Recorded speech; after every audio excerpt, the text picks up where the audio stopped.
السلام علیکم ورحمۃ اللہ وبرکاتہ ان الحمد للہ وکفی والصلاة والسلام علی نبی المصطفیٰ وبعد فإن اللہ سبحانہ وتعالی یقول فی کتابہ العزیز والفرقان الحمید فاعوذ باللہ السمیع العلیم من الشیطان الرجیم وننزل من القرآن ما هو شفاء ورحمة للمؤمنین ولا يزيد الظالمین الا خسارا صدق اللہ العظیم ان اللہ وملائکتہ یصلون علی النبی یا ایہا الذین آمنوا صلوا علیہ وسلموا تسلیما اللہم صل وسلم بارک علی سیدنا محمد وعلی آلہ واصحابہ وازواجہ وذریاتہ واہل بیتہ وخلفائہ ومن تبعہم بإحسان الی یوم الدین رضوان اللہ تعالی علیہم اجمعین۔ ناظرین اکرام، میں قاسم رشید احمد آپ کی خدمت میں حاضر ہوں آج کا یہ پروگرام تفسیر اظہار القرآن لے کر کے۔ انشاءاللہ آپ کا اور ہمارا ساتھ رہے گا تقریباً اگلے 1.5 گھنٹے تک، اور اس دوران ہم جو ہے چند آیتوں کی تشریحات اور تفاسیر، ترجمہ اور معانی کو جو ہے کور کرنے کی کوشش کریں گے۔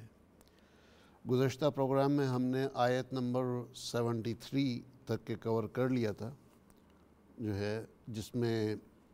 موسیٰ علیہ السلام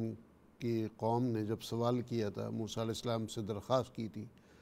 کہ ہمارے قبیلے میں ایک شخص نے کسی کو قتل کر دیا ہے اور قاتل کا پتہ نہیں چل پا رہا ہے، تو لہٰذا آپ کوئی مدد کیجئے کہ ہم قاتل کو معلوم کر سکیں، قاتل کا پتہ چلا سکیں۔ تو اور انہوں نے کہا کہ پھر اپنے پروردگار سے دعا کریں کہ وہ ہمارے لیے یہ ظاہر کر دے، ہمیں تھوڑا سا واضح کر دے کہ قاتل کون ہے۔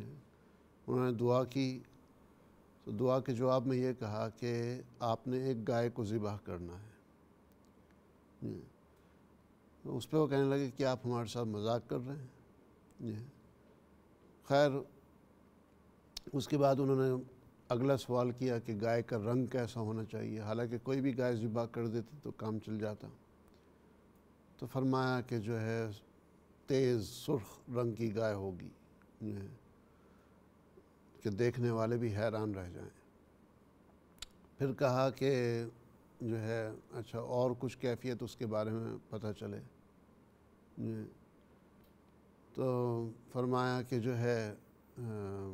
وہ گائے جو ہے ایسی ہوگی کہ نہ بڑی عمر کی ہوگی نہ چھوٹی عمر کی ہوگی، بلکہ پہلے یہ جواب دیا گیا کہ گائے کی عمر کے بارے میں پہلے بتایا گیا کہ نہ بڑھیا ہوگی، بڑی عمر کی ہوگی، اور نہ ہی بچہ ہوگا، درمیانی عمر کی ہوگی۔ تفصیل اور معلوم کی تو اس پہ پھر بتایا کہ تیز سرخ رنگ کی گائے ہوگی۔ پھر بھی یہاں اکتفا نہیں کیا، پھر اور معلوم کیا تو جواب دیا کہ وہ گائے ایسی ہوگی جو کوئی محنت مشقت نہیں کرتی ہوگی، اس سے کوئی کام نہیں لیا جاتا ہوگا، اور اس کے بدن پر کوئی داغ، کوئی دھبا، کچھ نہیں ہوگا۔ تو اس قسم کی گائے تلاش کرنا جو ہے آسان نہیں تھا، لیکن بہرحال پھر بھی انہوں نے جو ہے تلاش کر کے اس کو ذبح کیا۔ اس کے بعد اللہ سبحانہ وتعالیٰ نے کہا کہ یہ گائے کا کچھ ٹکڑا لے کر کے مردہ جو ہے جس کو قتل کر دیا گیا ہے اس کے بدن پہ ٹچ کرو، اس پہ مارو۔ جب لگایا تو وہ مردہ شخص جو ہے زندہ ہو گیا، اور اس نے اپنے قاتل کا پتہ بتا دیا۔ تو یہ اللہ سبحانہ وتعالیٰ کی یہ کہہ لیجیے کہ قدرت کا ایک منظر ہے، اس کی ایک عکاسی ہے کہ اللہ سبحانہ وتعالیٰ جس کو چاہے زندگی دے، جس کو چاہے بچا لے، اور جس کو چاہے موت کے بعد بھی واپس زندگی دے سکتا ہے۔ تو بہرحال اس قسم کا معاملہ ہے۔ تو لہٰذا اب ہم چلتے ہیں آگے، جو ہے ہم 73 آیت پہ پہنچ گئے تھے، ابھی 74 شروع کر رہے ہیں، تو کم از کم 80 سے اوپر آیتیں آج کور ہو جائیں تاکہ اگلے 1-2 پروگرام میں ہمارا یہ سبق مکمل ہو جائے۔ تو آیت نمبر 74 سورہ بقرہ، پہلا سپارہ، تفسیر ظاہر القرآن اگر آپ کے پاس ہے یہ تفسیر تو اس کا پیج نمبر 145 ہے۔ اس میں اللہ سبحانہ و تعالیٰ فرماتے ہیں، جو ٹائٹل والد صاحب رحمۃ اللہ علیہ نے باندھا ہے وہ ہے یہود کے دلوں کی سختی، کہ یہودیوں کے دل جو سخت ہو گئے ہیں اس کے بارے میں فرمایا ثم قست قلوبکم، پھر سخت ہو گئے تمہارے دل، من بعد ذالک، بعد اس کے، فہی کالحجارہ، چنانچہ وہ پتھر جیسے ہیں، پتھروں جیسے ہیں، پتھروں کی طرح ہو گئے، او اشد قسوہ، یا بہت زیادہ سخت، یعنی پتھر سے بھی زیادہ سخت ہو گئے۔ وَإِنَّ مِنَ الْحِجَارَةِ لَمَا يَتَفَجَّرُ مِنْهُ الْأَنْهَارُ، اور بے شک کچھ پتھر البتہ وہ ہیں کہ پھوٹ پڑتی ہے ان میں سے نہریں۔ وَإِنَّ مِنْهَا لَمَا يَشَّقَّقُ فَيَخْرُجُ مِنْهُ الْمَاءُ، وَإِنَّ، اور بلا شبہ، منہا کچھ ان میں سے، لما البتہ وہ ہیں، یشقق جو پھوٹ پڑتے ہیں، فیخرج منہ الماء تو نکلتا ہے ان سے پانی، وَإِنَّ مِنْهَا اور بے شک کچھ ان پتھروں میں سے ایسے ہیں، لما یہبط من خشیت اللہ البتہ وہ ہیں کہ گر پڑتے ہیں اللہ کے ڈر سے، وَمَا اللَّهُ اور نہیں ہے اللہ، بغافل غافل، عما تعملون اس سے جو تم عمل کرتے ہو۔ ایک دفعہ پھر لفظی ترجمہ کرتے ہیں، ثم پھر، قست سخت ہو گئے۔ قست اردو میں ہم ایک لفظ استعمال کرتے ہیں قساوت قلب، دل کا سخت ہو جانا، تو قست یہ قساوت سے بنا ہے، قسوہ اس سے بنا ہے۔ قسوہ اور قسوہ جو ہے یہ الفاظ استعمال ہوتے ہیں، تو اردو میں قسوہ کے حساب سے کہتے ہیں قساوت قلب یا قساوت قلب۔ تو ثم قست قلوبکم، قلوب یہ قلب کی جمع ہے، دلوں کو، من بعد ذالک پھر سخت ہو گئے تمہارے دل اس کے بعد، فہی چنانچہ وہ سے مراد دل، کالحجارہ، کالحجارہ پتھر جیسا ہے، چنانچہ وہ یعنی دل پتھر جیسا ہو گیا، او اشد یا اور زیادہ سخت ہو گیا ہے، قسوہ سختی میں اور زیادہ ہو گیا، اور زیادہ سخت ہو گیا ہے۔ وَإِنَّ اور بے شک، منل کچھ ہیں، الحجارہ پتھر، لما کہ جس میں سے، یہ کہہ لیجئے کہ البتہ وہ ہیں کہ، یا یہ کہ اس کا ترجمہ ہوگا جس میں سے، یتفجر پھوٹتی ہے یعنی نکل پڑتی ہے، منہ اس سے، کیا نکلتی ہے، الانہار نہریں، ایک نہر کی بات نہیں کی، کئی نہریں نکل پڑتی ہیں۔ وَإِنَّ مِنْهَا اور بلا شبہ کچھ پتھر ان میں سے ایسے ہیں، لما کہ البتہ وہ جو یشقق پھوٹ پڑتے ہیں، فیخرج منہ الماء تو نکلتا ہے ان سے پانی، وَإِنَّ مِنْهَا اور بے شک کچھ ان میں سے وہ ہیں، لما یہبط من خشیت اللہ، لما البتہ وہ ہیں یا ایسے ہیں کہ جن میں سے یعنی جو پتھر یہبط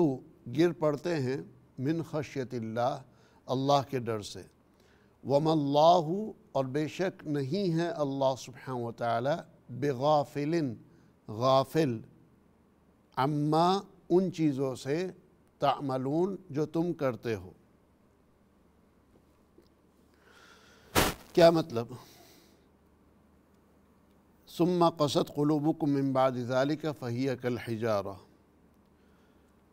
ایسے ایسے واقعات کے بعد تمہارے دل پھر بھی سخت ہی رہتے ہیں. یعنی ایسے ایسے واقعات ہوئے، جو یہ ظاہر ہے موسیٰ علیہ السلام کی قوم سے بات ہو رہی ہے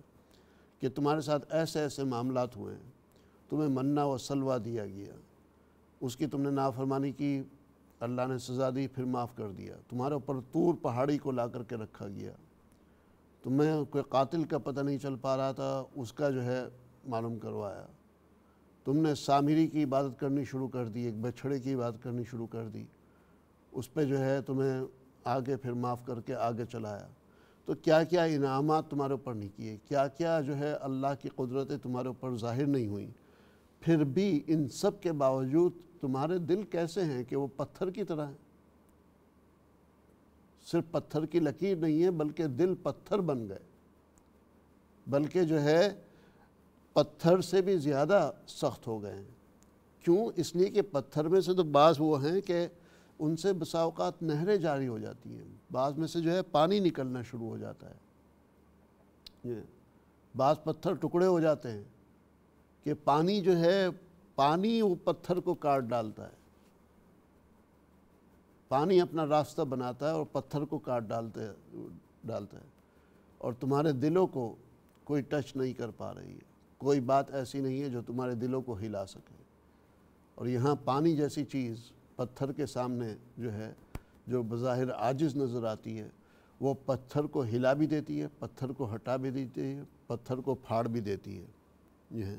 بعض پتھر ایسے ہیں کہ جو اللہ کے ڈر سے پہاڑی کے اوپر ہوتے ہیں یا پہاڑی کے درمیان میں ہوتے ہیں، لیکن وہ لرز کر کے نیچے گر جاتے ہیں، گویا کہ ماؤنٹن سلائیڈ ہو جاتی ہے یا مڈ سلائیڈ ہو جاتی ہے. تو یہ مثالیں دے کر کے بتایا. یہ ان کی مثال جو ہے مؤمنوں کے ساتھ بھی ہو سکتی ہے کہ مؤمنین میں بھی کچھ اس قسم کے لوگ ہیں کہ جو بالکل نرم دل ہیں، کچھ ہیں کہ جن کے دل جو ہے اللہ کے ڈر سے ہل جاتے ہیں، کچھ ہیں کہ جن کے سامنے کوئی ایسے واقعات آتے ہیں تو ان کے دلوں سے رحمت اور برکتیں نکلنی شروع ہو جاتی ہیں. جو ہے تو مختلف جو ہے حساب سے ہے. بہرحال اللہ سبحانہ وتعالی جو ہے ہمارے دلوں کو پتھر جیسا نہ بنائے، بلکہ ہمارے دل نرم ہوں کہ ہم اللہ کی آیتوں کو، اللہ کے احکامات کو قبول کر سکیں اور غلط باتوں سے اپنے آپ کو بچا سکیں. تو یہ ہے آیت نمبر 74. اس کے بعد جو ہے مطلب تھوڑا سا بتا دیتا ہوں کہ مفسرین نے یہاں تک کہ کہا ہے کہ جو چشمے والے پتھروں کی مثال ہے وہ انسانی آبادی میں انبیاء اور رسول ہیں. کہ بعض ایسے نا کہ جو کہا کہ جس میں سے لما یتفجر منہ الانہار، کہ اس سے جو ہے نہریں نکلتی ہیں، یعنی بذات خود پتھر کے اندر سے نہریں نکلتی ہیں. تو یہ مثال جو ہے اگر لوگوں کو پر فکس کریں تو انبیاء اور رسولوں کی ہے کہ ان کے بدن سے، ان کے وجود سے، ان کے دنیا میں موجود ہونے سے ہدایت کے چشمے چل پڑتے ہیں، ہدایت کے چشمے برستے ہیں. اور جو ہے ان کے چشموں سے جو ہے پوری دنیا فیضیاب ہوتی ہے اور مخلوق خدا جو ہے اپنی روحانی پیاس جو ہے بجھاتی ہے، دور کرتی ہے. دوسرے قسم کے جو پتھر ہیں، یعنی کہ جو لما یشقق فیخرج منہ الماء، کہ جو ٹوٹ جاتے ہیں، پتھر ٹکڑے ہو جاتا ہے اور پھر وہاں سے پانی نکلتا ہے. یہ مثال اولیاء اللہ کی ہے، ولیوں کی ہے کہ یعنی پیچھے سے پانی کا زور وہ پتھر کے اوپر پڑ رہا ہے اور جو ہے وہ پانی اپنا راستہ بناتا ہے، پتھر کے دو ٹکڑے کرتا ہے اور پھر وہ پانی آگے چلتا ہے. تو پہلی مثال وہ تھی کہ پتھر سے خود پانی نکل رہا ہے، پتھر کے اندر سے خود نہریں نکل رہی ہیں. یہ انبیاء کی مثال ہے کہ وہ کہیں اور سے سپلائی نہیں لے رہے، جو ہے ان کی سپلائی چین پیچھے سے نہیں آ رہی ہے کہ کوئی ان کو ہدایت پہنچا رہا ہے یا کوئی ان کو علم پہنچا رہا ہے دنیا میں. ویسے تو سپلائی ظاہر ہے اللہ کی طرف سے آ رہی ہے، ہدایت کی پیغامات جو ہے اللہ کی طرف سے آ رہے ہیں وحی کے ذریعے سے، لیکن دنیاوی لحاظ سے کوئی پیچھے سے ان کو سپلائی نہیں آ رہی ہے۔ اور دوسرے لیول کے اوپر ولیوں کے ساتھ مثال دی، اولیاء اللہ کے ساتھ، کہ اب ان کو اللہ نے ہدایت کی سپلائی پہلے سے دے دی، علم کی روشنی ان تک آ رہی ہے، اور وہ پھر ان کے دلوں پر اثر کرتی ہے، اور ان کے دلوں سے پھر آگے دنیا فیضیاب ہوتی ہے ان کے ذریعے سے۔ تو یہ جو ہے دوسرے قسم کی دوسرے کیٹیگری کی مثال ہے۔ اور اسی طرح جو ہے مومنین اور صالحین ہیں کہ جو اگر دوسروں کی اصلاح ہدایت نہ کر سکیں پھر بھی ان کا اپنا ایمان صحیح سالم رہے گا۔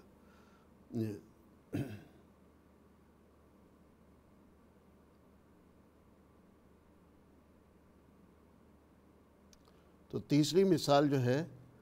جو تیسری مثال بیان فرمائی کہ وَإِنَّ مِنْهَا لَمَا يَهْبِطُ مِنْ خَشْيَةِ اللَّهِ، کہ وہ پتھر ہیں جو اللہ کے ڈر کی وجہ سے گر پڑتے ہیں، گر جاتے ہیں۔ تو یہ مثال جو ہے عام مسلمانوں کی اور مومنین کی ہے کہ ان کے دل اللہ کے ڈر سے گر جاتے ہیں، یعنی سر خم جو ہے سر ان کے خم ہو جاتے ہیں، جو ہے تسلیم کر دیتے ہیں، وہ سجدے میں گر جاتے ہیں، اللہ کے سامنے، اللہ کے فیصلے کے سامنے جھک جاتے ہیں۔ تو یہ اس قسم کی مثالیں ہوئیں۔ خیر آگے چلتے ہیں، آیت نمبر 75، یہود کے ایمان سے مایوسی۔ افتطمعون، الگ ہے، فا الگ ہے، اور تطمعون الگ ہے۔ تو یہ افتطمعون کے اندر تین چیزیں ہیں۔ کے معنی سوالیہ نشان ہے کہ کیا، فا کے معنی لہٰذا بس، تطمعون تم توقع رکھتے ہو، جو ہے تطمعون تم لالچ رکھتے ہو، توقع رکھتے ہو، امید رکھتے ہو۔ کس بات کی؟ ان یؤمنوا لکم، کہ یہ لوگ ایمان لے آئیں گے تمہارے لیے۔ وقد کان فریق منہم، بلا شبہ تھا ان میں کا ایک فریق انہی میں سے، یسمعون کلام اللہ، وہ سنتے تھے اللہ کے کلام کو، ثم یحرفونہ، پھر اس کو وہ تبدیل کر دیتے تھے، اس میں تحریف کر دیتے، من بعد ما عقلوہ، بعد اس کے کہ اس کو سمجھ لیتے تھے، اس کو سمجھنے کے بعد، ما عقلوہ وہم یعلمون، حالانکہ وہ جانتے تھے۔ کیا مطلب؟ مطلب یہ کہ جو ہے کیا تم یہ لالچ رکھتے ہو، یہ حرص اور امید رکھتے ہو، توقع رکھتے ہو کہ یہ لوگ جو ہے ایمان لے آئیں گے، حالانکہ انہی لوگوں میں سے کچھ ایسے گزرے ہیں کہ جنہوں نے اللہ کے کلام کو سنا، سمجھا بھی، پھر بھی اس کلام کو جو ہے تبدیل کر دیا، اللہ کے کلام کو جو ہے اس میں تحریف کر دی، اس میں چینجز کر دی، حالانکہ اس کو سمجھتے تھے اور اس بات کو جانتے بھی تھے، وہ جان بوجھ کر کے انہوں نے یہ کیا، اس بات کو جانتے تھے کہ ہم اس میں تحریف کر رہے ہیں، یہ نہیں ہے کہ کوئی غلطی سے انہوں نے وہ کر دیا، کوئی غلطی سے جو ہے وہ چینجز ہو گئی، نہیں، جان بوجھ کر کے یہ کیا۔ تو افتطمعون، کیا تم توقع رکھتے ہو؟ اب تطمعون یہ کہاں سے آیا؟ یہ آیا ہے طمع سے۔ اردو میں ہم کہتے ہیں لالچ اور طمع، یا لالچ و طمع، یا طمع و لالچ، دونوں کے ایک ہی معنی ہے۔ تو اردو میں طمع کا لفظ استعمال ہوتا ہے، تو یہ وہ طمع سے ہی بنا ہے، اس کے اصل روٹ ورڈ وہی ہیں، طا میم عین۔ ان یؤمنوا، یہ کہ وہ ایمان لائیں گے، لکم تمہارے لیے، یعنی تمہارے ساتھ، وقد کانا، قد کے معنی بلا شبہ، کانا تھا، فریقن ایک فریق، فریق یعنی ایک گروہ جو فرق کر دے، ایک گروہ تھا، منہم ان میں سے، یسمعون، یسمعون سماع سے ہے، سماع، یہ سماع کے معنی سننا، سماع جیسے سننے کے معنی میں آتا ہے۔ کیا سنتے تھے؟ کلام اللہ، اللہ کے کلام کو، ثم یحرفونہ، پھر اس میں وہ تحریف کر دیتے تھے۔ تو حرف یحرف، حرف سے بنا ہے، ایک حرف الفابیٹ کو کہتے ہیں، الفابیٹ، تو حرف جو ہے الفابیٹ، اور حرف وہ الفابیٹ کو تبدیل کر دینا،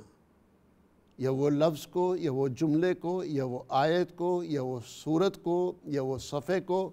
جو ہے، یا وہ رکوع کو، یا سپارے کو، یا پوری کتاب کو تبدیل کر دینا جو ہے، یہ تحریف کہلاتا ہے۔ تو اردو میں ہم تحریف کا لفظ استعمال کرتے ہیں، یہ اسی سے بنا ہے، ثم یحرفونہ، من بعد، بعد اس کے بعد کا لفظ اردو کا ہے، ما عقلوہ، عقلوہ یہ عقل، عقل سے بنا ہے۔ تو عقل کے معنی اردو میں ہم کہتے ہیں بھائی تو بڑا عاقل ہے، یعنی مطلب بہت سمجھدار ہے، کیا تمہارے پاس عقل نہیں ہے، یعنی سمجھ نہیں ہے جو ہے۔ تو عقل کے معنی جو ہے سمجھ، تو اردو میں بھی یہ لفظ استعمال ہوتا ہے، اور عقلو جمع ہے کہ وہ سب لوگ سمجھ لیتے تھے،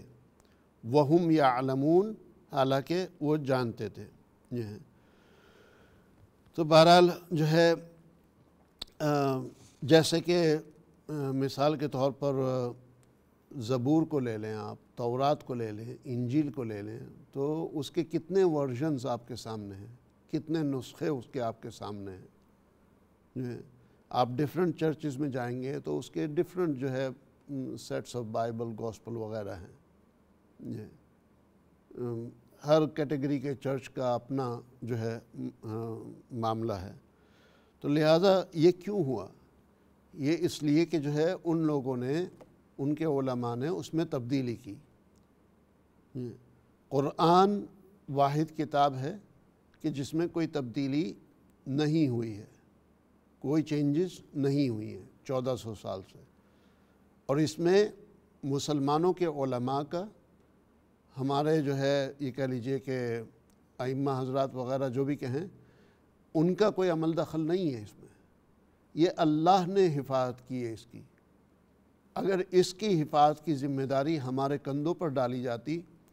تو غالباً ہم بھی اسی طرح اس میں تحریف کر ڈالتے، اسی طرح ہم اس میں بھی چینجز کر ڈالتے، جس طرح اور مذہب کے علماء نے اپنی کتابوں میں تبدیلی کی ہے اور چینجز کی ہیں۔ تو اللہ سبحانہ وتعالی ہمیں جو ہے قرآن کریم کو اس کے سبجیکٹ اور اس کے معانی پر رکھنے کی توفیق عطا فرمائے، اور اس دور میں مسلمانوں میں آپ کو وہ ملیں گے کہ جو بظاہر قرآن کے الفاظ تو تبدیل نہ کریں، لیکن قرآن کے معانی کو بیچنے کی کوشش کریں گے، قرآن کے مفہوم کو جو ہے توڑ موڑ کر کے بیان کریں گے۔ قرآن کریم میں ایک آیت ہے، سبحان الذی اسری بعبدہ لیلا من المسجد الحرام الی المسجد الاقصی الذی بارکنا حولہ لنریہ من آیاتنا، کہ پاک ہے وہ ذات جس نے چلایا اپنے بندے کو مسجد الحرام سے مسجد الاقصی تک ایک خاص رات میں، اس مسجد الاقصی تک کے جس کے ارد گرد ہم نے برکتیں رکھ رکھی ہیں۔ انہو هو السمیع البصیر، انہو بے شک وہ ذات سمیع ہے اور بصیر ہے، یعنی اللہ کی بات ہو رہی ہے کہ اللہ سبحانہ وتعالی سننے والا ہے اور دیکھنے والا ہے۔ لیکن بعض لوگ ہیں جو انہو سے مراد حضور صلی اللہ علیہ وسلم لیتے ہیں، حضور صلی اللہ علیہ وسلم کی طرف نسبت کر دیتے ہیں کہ دیکھیں قرآن کہہ رہا ہے کہ حضور صلی اللہ علیہ وسلم سننے والے اور دیکھنے والے ہیں، حالانکہ آیت سے صاف ظاہر ہے کہ سبحان الذی اسری، پاک ہے وہ ذات جس نے چلایا اپنے بندے کو، اس ذات کی بات ہو رہی ہے، تو وہ ذات سب کچھ دیکھنے والی اور سننے والی ہے۔ تو بہرحال ہم بھی جو ہے اس میں بسا اوقات تبدیلی کر ڈالتے ہیں، اگرچہ الفاظ میں نہیں کر سکے چونکہ اس کا ذمہ اللہ نے لیا ہے، لیکن ہم میں سے بعض لوگ جو ہے اس کے معانی میں تبدیل کرنے کی کوشش کرتے ہیں۔ اللہ سبحانہ وتعالی ہمیں بچائے۔ انشاءاللہ بریک کے بعد آپ سے واپس ملاقات ہوتی ہے اور پروگرام کو آگے جاری رکھتے ہیں۔ مختصر سے وقفے پر جا رہے ہیں، ساتھ رہیے گا۔ السلام علیکم ورحمۃ اللہ وبرکاتہ۔